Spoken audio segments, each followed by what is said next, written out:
Selamat pagi, selamat siang, selamat sore dan malam mahasiswa sekalian. Kita jumpa lagi pada mata kuliah metode penelitian. Ya, pada kali ini materi yang saya sampaikan yaitu pemahaman tentang apa itu penelitian. Di awal pertemuan kemarin sudah saya sampaikan RPS daripada mata kuliah metode penelitian. Nah, kali ini saya akan menyampaikan tentang pemahaman penelitian. Penelitian itu apa?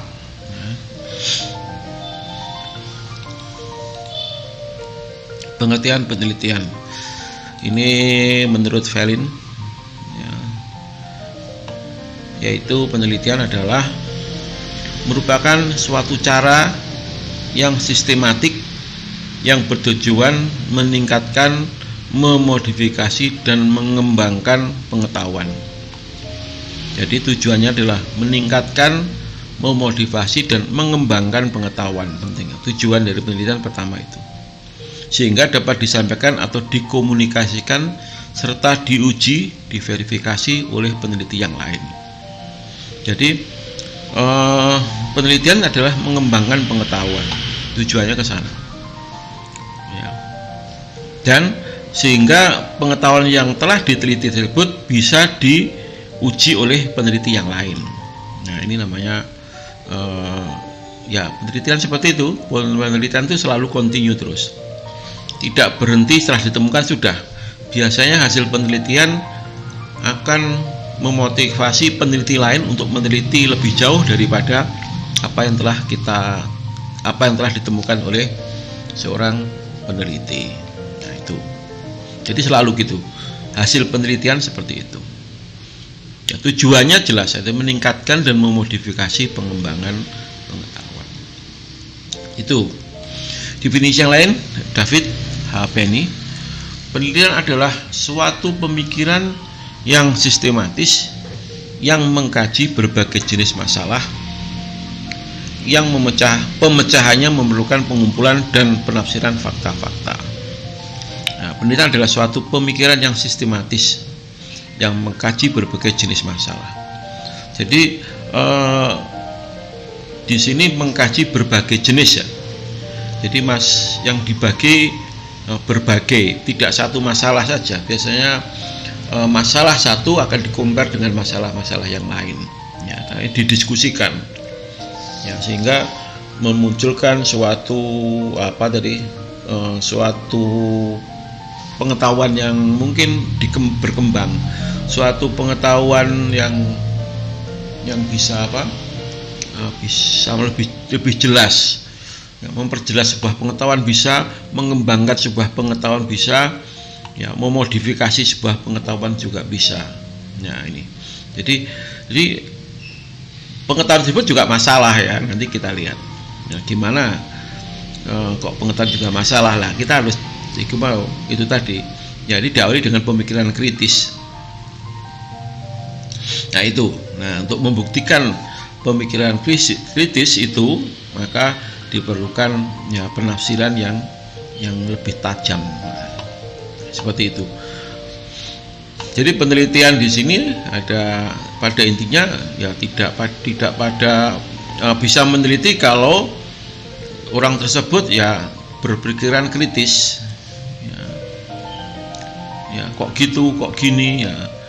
Nah, itu. Ya, tidak dibiarkan, kalau diutarakan langsung berarti tidak penelitian itu.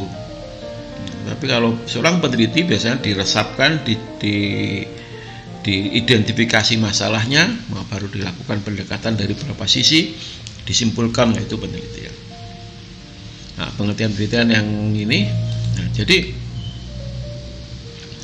penelitian merupakan suatu kajian atau pengamatan yang bertujuan untuk mencari jawaban atas suatu permasalahan, dengan melalui pendekatan ilmiah dan pengumpulan fakta-fakta. Jadi yang mendahului sebuah penelitian itu adalah permasalahan, masalah. Seperti kalau dari pengalaman saya tentang arsitektur Sasak mungkin yang baru saya teliti hari ini. Permasalahannya pertama kali ya gempa Lombok 2018. 2018 itu terjadi gempa Lombok yang cukup dahsyat sehingga banyak bangunan yang roboh, namun bangunan arsitektur Sasak tidak roboh. Nah, kenapa? Nah, mesti ada suatu kelebihan, ada sesuatu yang perlu diketahui, perlu dieksplor. Nah, itu jadi latar belakang penelitian saya tentang arsitektur Sasak. Itu contoh ya, nanti kita kupas lebih jauh bagaimana permasalahan tersebut bagaimana. Baik, kita lanjutkan ke lanjutnya. Tujuan dari penelitian, tujuannya apa sih? Penelitian itu yang pertama, penelitian dilakukan memiliki tujuan umum untuk menyelesaikan atau memecahkan masalah yang sedang diteliti. Ya, masalah sini bisa tidak harus masalah itu muncul sebagai masalah publik ya, masalah umumnya masyarakat, tidak. Masalah itu bisa juga masalah diri sendiri, masalah saudara, masalah diri sendiri sehingga memperkuat pengetahuan diri sendiri. Nah, jadi paling enggak gitu. Nah, jadi masalah di sini bisa juga masalah kalau sifatnya bisa bersifat individual, bisa bersifat publik pun bisa bersifat lokal. Misalkan di ITN, lebih luas lagi di desa apa, lebih luas lagi di Kota Malang, lebih luas lagi di Jawa Timur, lebih luas lagi secara nasional bisa. Jadi masalah di sini skopnya bisa besar, bisa lebih apa? Tergantung dari permasalahan yang muncul. Nah, jadi itu diselesaikan masalahnya apa? Harus dicari jawabannya. Bisa diselesaikan atau tidak, berarti harus. Kalau tidak ya berarti masalah tersebut sudah selesai kan, berarti masalah tidak bisa diselesaikan. Kalau diselesaikan, bagaimana cara menyelesaikannya? Nah, itu ya. Jadi, tujuan dari penelitian seperti itu. Nah, saya khawatir Anda tidur ya gini nih. Ya jangan tidur ya, perhatikan benar. Baik, tujuan penelitian yang kedua adalah mendapatkan informasi baru atau pengetahuan. Hasil dari sebuah penelitian itu menimbulkan informasi baru atau pengetahuan. Paling tidak informasi baru ini bisa untuk diri kita sendiri, atau lebih canggih lagi bisa bermanfaat untuk peneliti yang lain atau orang lain. Seperti saya, penelitian saya berupa buku, hasilnya bisa dinikmati oleh banyak orang dan bisa dilanjutkan oleh penelitian yang lain nantinya. Nah, gitu yang ibaratnya. Jadi penelitian saya bisa berkontribusi untuk peneliti yang lain untuk melanjutkan penelitian saya. Nah, itu. Yang ketiga, mengembangkan dan menjelaskan fenomena pengetahuan. Mengembangkan dan menjelaskan. Nah, fenomena tadi kalau saya kasih contoh arsitektur Sasak, jadi mengapa arsitektur Sasak kok tidak roboh ketika terjadi gempa bumi 2018. Nah, itu fenomena itu bisa saya ketemukan. Silahkan dibaca kalau mau mengetahui lebih jauh tentang arsitektur tahan gempa. Baik, kita lanjutkan lagi. Memprediksi dan menyimpulkan fenomena. Memprediksi dan menyimpulkan sebuah fenomena, ya, temuan. Ya. Di mana penyimpulan saya ini bukan mutlak ya, bisa juga bersifat tidak mutlak. Artinya bisa juga dipecahkan oleh peneliti yang lainnya. Artinya silakan menyimpulkan itu ya pendapat pribadi, tentu berdasarkan data-data yang kita peroleh di lapangan. Baik, mengimplementasikan pengetahuan, mengeterapkan sebuah pengetahuan ini juga meneliti. Ya, nanti penelitian paling sederhana mengimplementasikan pengetahuan ini. Ya, nanti kita ajari juga bagaimana metode yang mengimplementasikan pengetahuan, memecahkan masalah dan sebagainya ini. Akan kita kupas lebih jauh pada pertemuan selanjutnya. Baik, penelitian itu ada dua macam, yaitu ilmiah, ya, penelitian yang bersifat ilmiah, dan penelitian yang tidak ilmiah. Ada dua. Apakah berarti penelitian itu bisa ilmiah dan tidak ilmiah? Iya, memang gitu. Kalau ilmiah ini diakui oleh publik. Ya. Penelitian ilmiah itu penelitian yang bisa bisa dipublikasi, dipakai untuk pedoman penelitian selanjutnya. Namun kalau tidak ilmiah, ini penelitian yang diturunkan untuk diri sendiri, untuk evaluasi diri sendiri. Ini tidak ilmiah, tidak perlu data yang canggih. Ya, Anda berkunjung di situ, tulis gitu, udah cukup, nggak usah dipublikasikan. Nah, ini. Nah, arsitek peneliti di sini bisa juga yang tidak ilmiah dan bisa berupa ilmiah. Ya. Tidak ilmiah dan ilmiah. Itu ya. Nanti kita lihat gimana arsitektur meneliti itu. Baik, kita lewat penelitian ilmiah itu seperti apa? Ya, sistematis, objektif untuk mencapai prinsip-prinsip mendasar dan berlaku umum berlandaskan pada berbagai informasi yang telah dihasilkan penelitian sebelumnya dan berdasarkan pada metode ilmiah. Jadi ada kode etik dalam meneliti, ada metode dalam meneliti. Ya. Itu harus diterapkan. Sistematiknya, objektifnya harus disampaikan. Harus berdasarkan penelitian sebelumnya. Artinya melatar belakangnya seperti Pak Gatot lakukan terkait dengan gempa bumi di Lombok itu muncullah penelitian yang arsitektur Sasak. Saya tidak hanya berpedoman hanya itu saja, saya harus melakukan studi pustaka yang lain. Ya, apa yang telah dilakukan peneliti yang lain seperti apa? Saya harus membaca penelitian orang lain, harus gitu. Jadi peneliti yang ilmiah ini harus berdasarkan juga melihat kiri kanan sebelumnya. Nah, itu ya. Itu perlu artinya itu baru bisa literaturnya banyak gitu. Artinya peneliti yang ilmiah itu membaca literatur yang banyak. Harus seperti itu. Memang demikian, diakui baruan. Ilmiah ini diakui oleh kaum ilmuwan. Penelitian tidak ilmiah ini ya tidak sistematik, ya terserah. Data dikumpulkan dan cara mengumpulkan data bersifat subjektif, ya terserah saudara. Yang penting bermanfaat untuk diri seseorang. Yang syarat dengan muatan emosi dan perasaan peneliti. Nah, itu ada emosi, ya apa aja yang kita lihat, ya tulis saja. Pengalaman, experience saudara menjadikan sebuah hal yang bisa dipakai untuk peneliti. Apakah ini bukan penelitian? Ya penelitian, namun tidak ilmiah. Paling tidak penelitian yang bersifat tidak ilmiah ini bisa bermanfaat untuk saudara sendiri. Loh, terus arsitek gimana?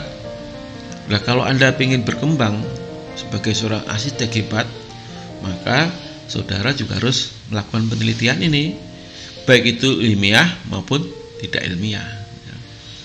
Yang jelas ilmiah itu yang memberi identitas siapa sih? Ya ilmuwan.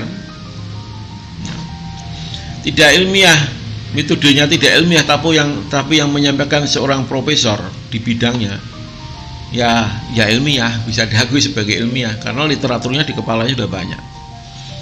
Nah, gitu ya. Jadi dua jenis penelitian itu wajib dilakukan ya. Sekiranya baik itu individu kalau ingin berkembang, maka harus melakukan penelitian. Nah, ini kalau sudah nggak ingin berkembang, ya nggak usah meneliti, sudah tinggal minum kopi saja, tengok-tengok di kafe sambil minum, guyon, gitaran itu, ya sudah. Mudah-mudahan rezekinya bisa datang dengan cara gitu. Ya rezeki kan yang beri Tuhan ya. Baik, sambil ngopi, jangan lupa ngopi dulu. Enak sekali nih. Ini kopi dari Lombok ya. Enak sekali. Baik, kita lanjutkan. Jenis penelitian. Jenis penelitian itu ada 3 macam. Yaitu yang pertama penelitian deskriptif. Apa sih penelitian deskriptif itu? Penelitian yang bertujuan menjelaskan ihwal masalah atau objek tertentu secara rinci. Menjelaskan tujuannya, masalahnya itu diamati dengan detail atau objek tertentu itu diamati dengan detail. Itu. Jadi kesimpulan tentang objek atau permasalahan tertentu itu apa? Fokus di sana. Itu penelitian deskriptif. Dapat bertipe kuantitatif, tidak terukur, maupun kualitatif terukur. Ini data-datanya. Ya. Kuantitatif contohnya apa? Kuantitatif nyaman, kan nggak terukur ya. Nyaman, nikmat, terus apa? Suasana. Ya, arsitek ya. Arsitektur banyak yang kuantitatif. Seperti yang saya lakukan. Maupun kualitatif itu terukur, jelas. Sekian meter persegi, jumlahnya 5, kualitas terukur. Nah, ini ada juga saya lakukan yang terukur, ini khususnya di arsitektur Jawa di Ponorogo, itu kualitatifnya ada. Saya hitung proporsinya, perbandingan proporsi bisa muncul penelitian kualitatif saya. Sedangkan yang Lombok saya sifatnya masih kuantitatif. Nah, itu artinya ini saya fokus pada meneliti khusus tentang ya objeknya adalah arsitektur Sasak. Nah, itu yang pertama, penelitian deskriptif, artinya penelitian bertujuan menjelaskan langsung ya hasilnya itu.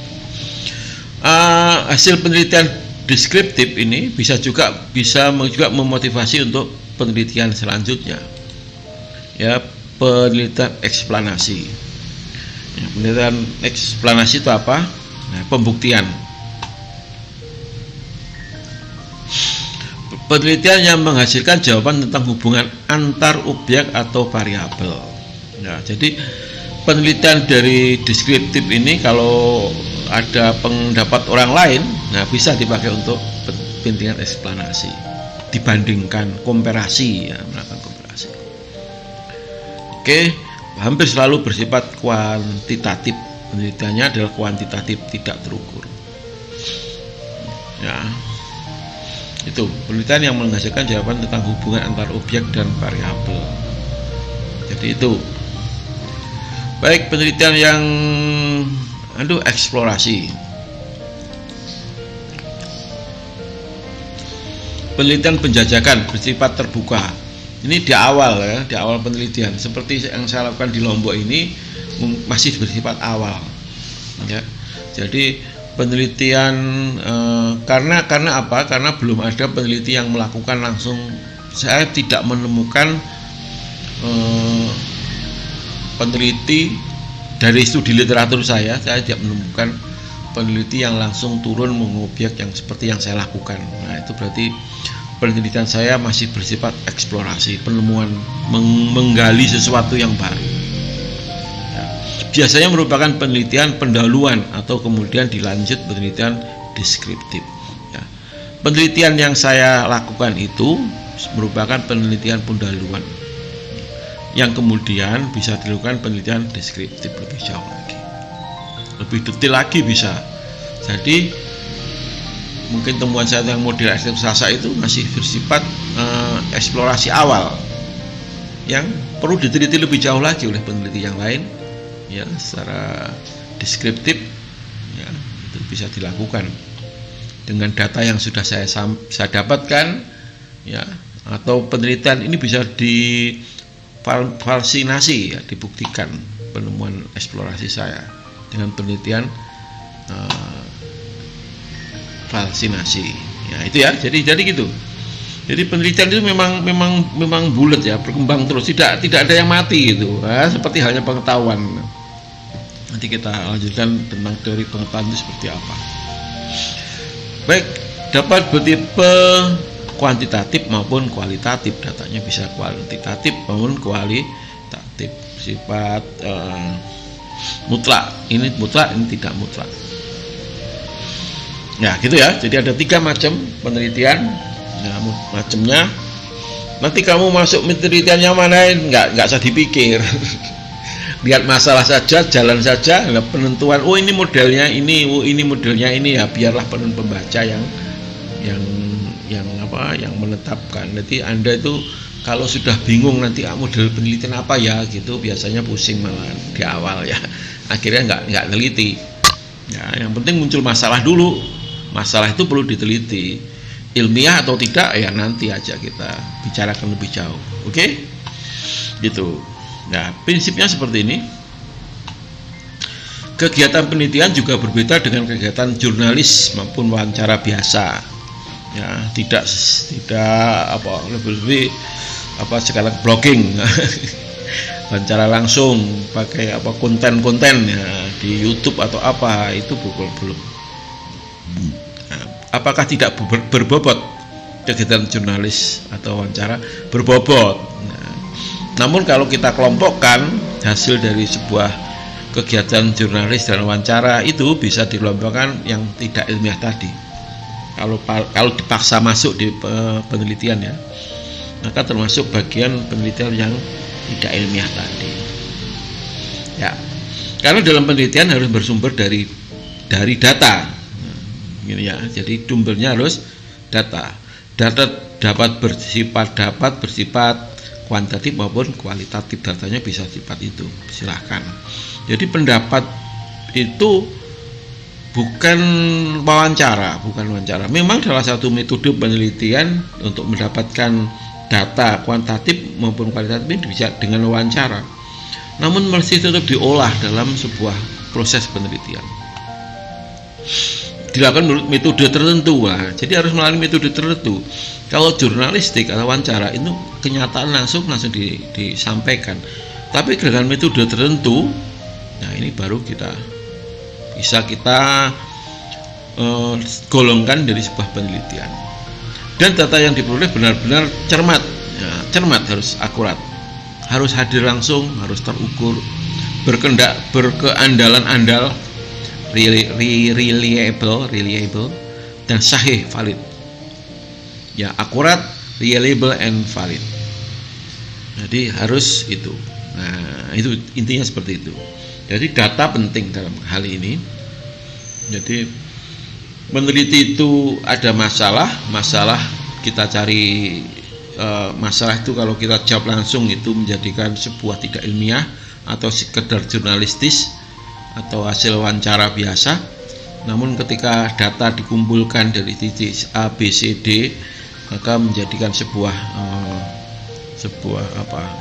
hasil penelitian. Ini banyak majalah sifatnya semi ilmiah itu banyak ya, yang dia melakukan survei banyak. Itu ya. Jadi ya mudah-mudahan jelas ya.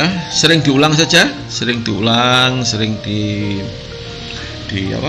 materi kita ini dibaca aja sebagai tiduran sampai gitu ya. Mudah-mudahan bermanfaat untuk Anda, memotivasi saudara untuk terus belajar di dunia arsitektur.